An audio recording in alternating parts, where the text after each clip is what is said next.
une bonne table pour un rendez-vous en amoureux ou un déjeuner d'affaires, voici une initiative très originale. Depuis plusieurs années, de nombreux vendeurs de fruits et légumes, des bouchers, des poissonniers transforment leur étal en restaurant. Une manière de garantir la qualité et la traçabilité des produits que l'on mange évidemment sur le pouce. Reportage à Narbonne de nos fins gourmets Jean-François Garcia et Audrey Guiraud. Tu me fais s'il te plaît Didier un canard. Face à ses clients, Gilles Belzon au mégaphone passe une commande. Son boucher officie à quelques mètres. Très vite, il lui envoie le produit à la volée. Ancien rugbyman, il ouvre un bar ici même avec sa sœur en 2003. L'affaire ne marche pas très fort, puis le déclic.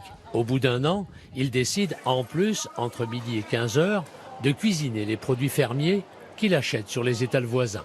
Pari gagné. Ça a créé une économie, ça a fait venir d'autres personnes dans les halles. Moi, ce qui me plaît aussi, c'est que quand les gens mangent et qu'à la fin du service, ils se tournent et ils vont acheter un morceau pour le manger à la maison parce qu'ils l'ont aimé à mon comptoir.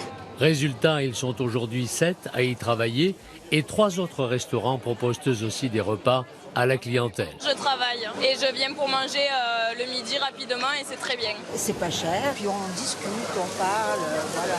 Après des années de travail, les halles, un peu désertées, connaissent un net regain de fréquentation.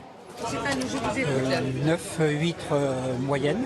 De l'entrecôte volante au coquillage, à 7, à une demi-heure de route de Narbonne, le marché couvert s'assoupissait un peu jusqu'à ce qu'un ostréiculteur propose une dégustation à table. Le succès est fulgurant. C'est sûr, ça nous fait travailler beaucoup plus tard. Mais bon, c'est plus intéressant.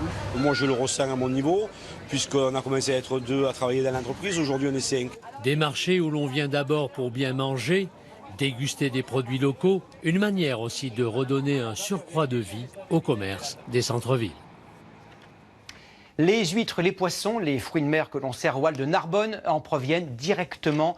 Les océans qui occupent près de 70% de la surface